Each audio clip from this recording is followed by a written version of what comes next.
Hello students, তোমাদের সবাইকে আমাদের চ্যানেলে ওয়েলকাম জানাই।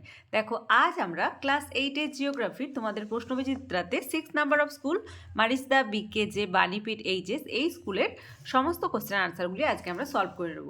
প্রিভিয়াস ক্লাসগুলি যারা দেখোনি তারা অবশ্যই প্লেলিস্টে গিয়ে ক্লাসগুলি দেখে নাও। আর আজকে ক্লাস শুরু করার আগে অবশ্যই বলবো, যারা এখনও পর্যন্ত চ্যানেলটি সাবস্ক্রাইব করোনি তারা অবশ্যই চ্যানেলটি সাবস্ক্রাইব করে নাও এবং পাশে থাকা বেল আইকন প্রেস করে রাখো, যাতে করে আগামী দিনের সমস্ত ভিডিও সবার আগে তোমাদের কাছে পৌঁছে যায়। তাহলে চলো দেরি না করে আজকে ক্লাসটি শুরু করি।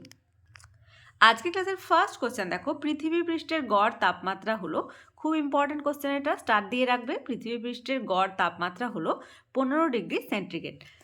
সেকেন্ড, পৃথিবীর সৃষ্টি হয়েছিল আজ থেকে প্রায় 460 কোটি বছর আগে। থার্ড, তরল মাধ্যমে প্রবাহিত হতে পারে না বলছে, আনসার হবে এস তরঙ্গ। কারণ কি, পি তরঙ্গ তরল, গ্যাসীয়, কঠিন সব মাধ্যমে কিন্তু প্রবাহিত হতে পারে, কিন্তু এস তরঙ্গ শুধুমাত্র কঠিনের মধ্যেই প্রবাহিত হতে পারে। নেক্সট দেখো, 2-এর শূন্যস্থান পূরণ করো। ফার্স্ট কি আছে, বাংলাদেশের প্রধান শিল্প হলো ড্যাশ শিল্প, আনসার হবে পাট শিল্প। তোমরা লিখে নাও, পাট শিল্প হলো বাংলাদেশের প্রধান শিল্প। ভারত ও শ্রীলঙ্কা ড্যাশ প্রণালী দ্বারা বিচ্ছিন্ন, পক প্রণালী দ্বারা বিচ্ছিন্ন। থার্ড, মায়ানমারের রাজধানীর নাম হলো, আনসার হবে মায়ানমারের রাজধানী। এর আগের সেটেও আমরা আলোচনা করেছিলাম, মানে জিওগ্রাফির যে মডেল কোশ্চেন পেপারগুলি আমরা আলোচনা করেছিলাম তাদের মধ্যে থেকে এগুলো কিন্তু ছিল এই কোশ্চেনের আনসারটা। মায়ানমারের রাজধানীর নাম হলো নেপাই দাও। তারপর দেখো, 3 দাগের ফার্স্ট কোশ্চেন, এমন দুটি প্রতিবেশী দেশের নাম লেখো যাদের সমুদ্র বন্দর নেই, আনসার লিখবে আফগানিস্তান ও নেপাল। তোমরা লিখে নাও। তারপরের কোশ্চেন, ক্যারেজ প্রথা বলতে কি বোঝো? তোমরা টেক্সট বুকে পাবে 77 পেজে, দেখো ক্যারেজ প্রথা, যে পশ্চিমে শুষ্ক অঞ্চলে মাটির নিচে সুড়ঙ্গ কেটে কৃষিক্ষেত্রে জল নিয়ে যাওয়ার প্রথা আছে, যার নাম ক্যারেজ প্রথা, মানে পাকিস্তানের জলসেচ ব্যবস্থায়। ওকে, পাকিস্তানের জলসেচ ব্যবস্থার পশ্চিমে শুষ্ক অঞ্চলে মাটির নিচে সুড়ঙ্গ কেটে কৃষিক্ষেত্রে জল নিয়ে যাওয়ার প্রথাকে ক্যারেজ প্রথা বলা হয়। তারপরের কোশ্চেন, ভূমিকম্পের কেন্দ্র ও উপকেন্দ্র কাকে বলে? তোমরা পাবে ভূমিকম্পের কেন্দ্র ও উপকেন্দ্র এখানে। ভূপৃষ্ঠের নিচে ভূ অভ্যন্তরে যে স্থান থেকে ভূমিকম্পের উদ্ভব হয় তা হলো ভূমিকম্পের কেন্দ্র।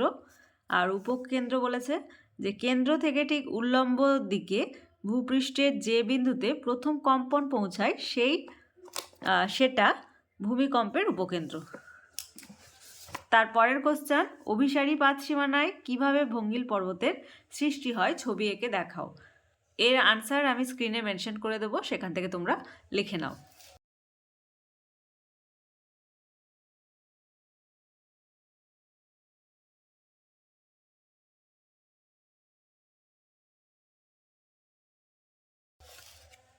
পাঁচের দাগের ফার্স্ট কোশ্চেন, গ্রানাইট ও ব্যাসেল শিলার মধ্যে পার্থক্য লেখো। এটাও আমি স্ক্রিনে মেনশন করে দেবো, তাহলে তোমাদের লিখতে সুবিধা হবে, সেখান থেকে তোমরা লিখে নিও। আজকের ক্লাসের লাস্ট কোশ্চেন, চিত্রের সাহায্যে শিলাচক্র আলোচনা করো।